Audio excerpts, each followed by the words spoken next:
TDP Janasena BJP ఉమ్మడి MP అభ్యర్థి CM Ramesh అనకాపల్లికి మొట్టమొదటిసారిగా రావడంతో అనకాపల్లి పార్లమెంటులో గల పెందుర్తి, అనకాపల్లి, చోడవరం, మాడుగుల, యలమంచిలి, నర్సీపట్నం, పాయకరావుపేట నియోజకవర్గ టీడీపీ జనసేన బీజేపీ నాయకులు, కార్యకర్తలు భారీ బైక్ ర్యాలీతో స్వాగతం పలికారు. ముందుగా లంకెలపాలెం అనకాపల్లిలో క్రేన్ల సహాయంతో భారీ గజమాల వేసి స్వాగతం పలికారు. అలాగే అనకాపల్లికి వచ్చే ముందు సీఎం రమేష్, శ్రీదేవి దంపతులు సింహాచలం వెళ్లి సింహాద్రి అప్పన్న స్వామిని దర్శించుకున్నారు.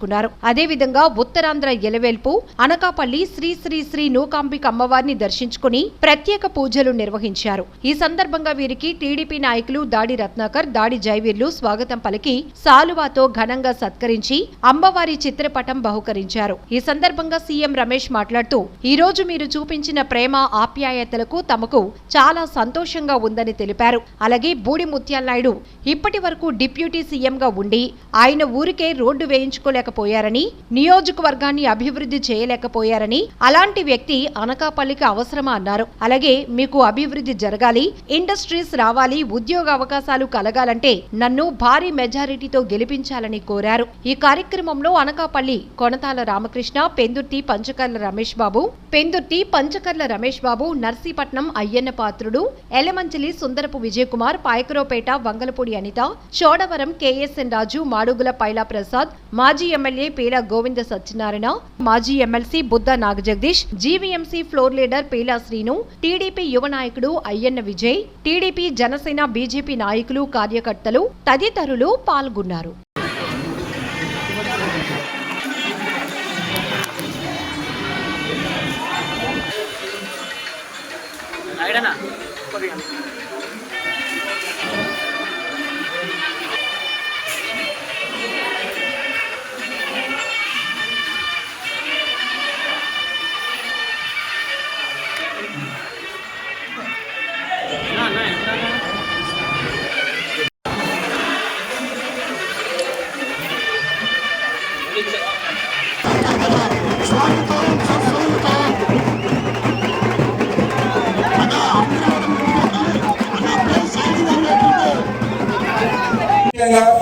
ఉత్తరాంధ్ర సుజలస్రవంతి అది అక్కడే ఆగిపోయింది.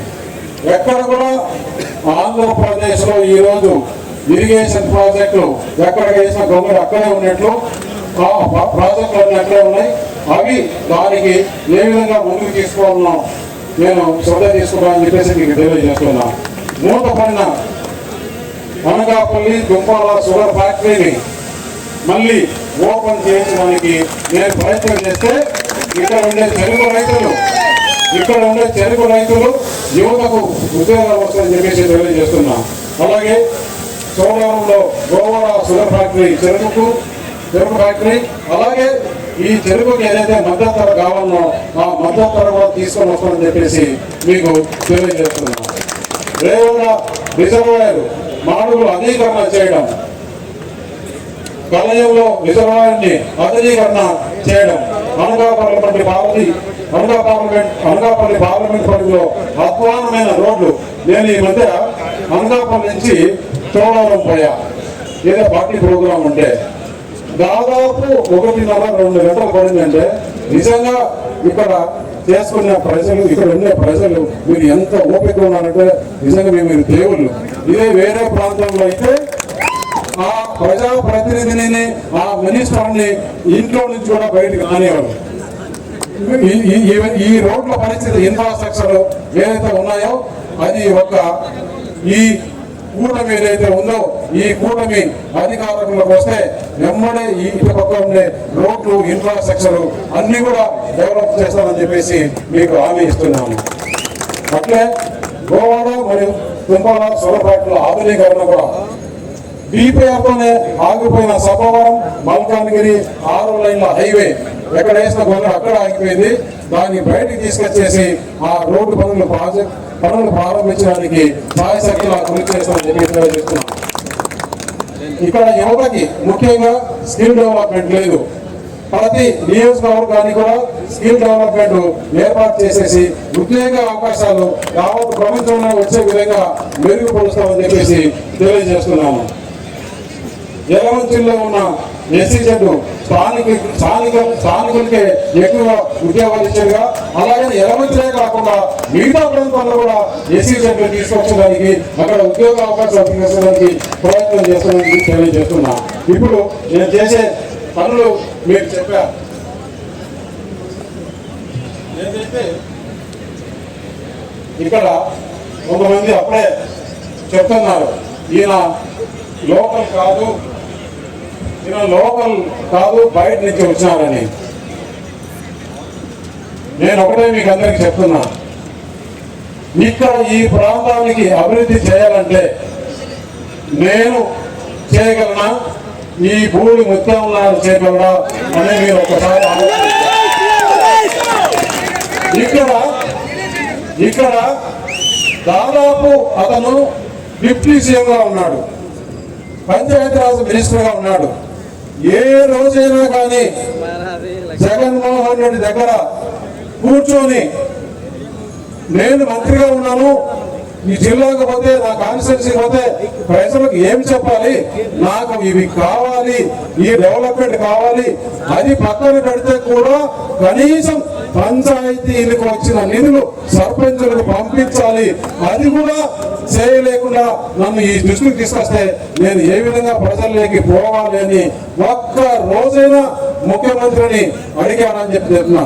ఎందుకంటే ఇతను మాట్లాడుతున్నాడు ముఖ్యమంత్రి చూసి, నా బీసీలు, నా ఎస్సీలు, నా ఎస్టీలు, మైనారిటీలు నేను ఎంత శాతం ఇచ్చానని. ఏదన్నా ఇక్కడ చూసాం, ఈ ఉత్తరాంధ్రలో గవర్నమెంట్ వచ్చినప్పటి నుంచి ఎవరి కింద ఊడిగం చేస్తున్నారు వీళ్ళు, ఈ విజయసాయి రెడ్డి కింద, సుబ్బారెడ్డి కింద, అంటే ఈ రెండ్ల కింద ఊడిగం చేసేదానికి ఏమైనా బీసీలు ఉన్నారనుకుంటున్నారా? అదే కుదరదు అందరికి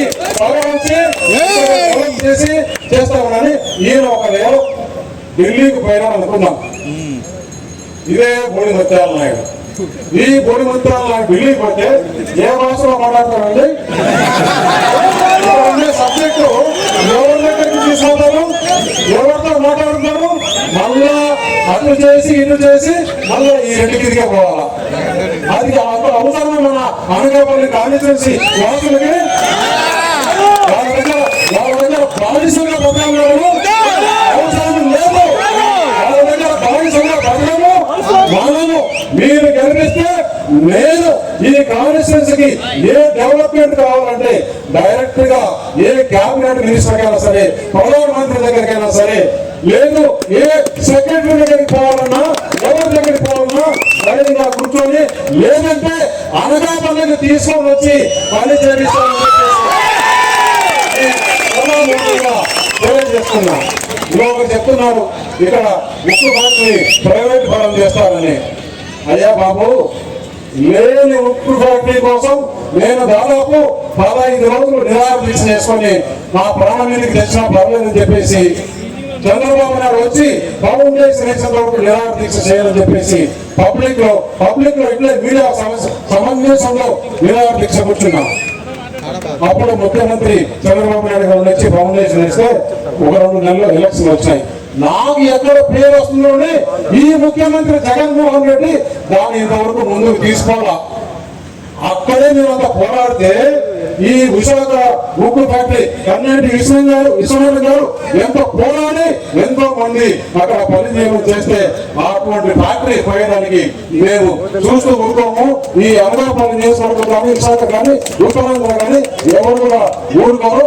ఆ ఉక్కు ఫ్యాక్టరీని ఇంకా ఆధునీకరణ చేసి దానికి కావాల్సిన మైన్స్ తెప్పించి, ఇంకా ఎక్స్ట్రా కావాలంటే ఫండ్స్ పెట్టించి, ఇంకా ఎక్కువ ఎంప్లాయ్మెంట్ జనరేషన్ చేసేందుకు కోసం నేను కృషి చేస్తానని చెప్పేసి మీకు హామీ ఇస్తున్నా.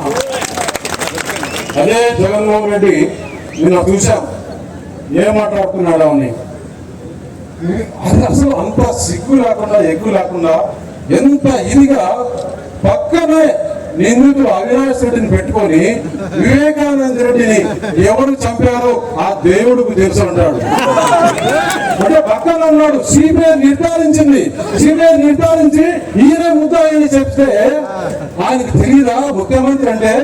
ప్రజలు నేను ఏమి చెప్పినా నమ్ముతారు, వీళ్ళను మోసం చేసి మరొక్కసారి రాష్ట్రాన్ని దోచుకోవాలని చూస్తున్నాడు. మనం ఎవరూ ఇక్కడ తయారు లేదు. నేను చెప్తున్నా, దాదాపు చాలా సర్వేలు ప్రజలు ఏ విధంగా ఉన్నారంటే ఎప్పుడెప్పుడు ఇదే జగన్మోహన్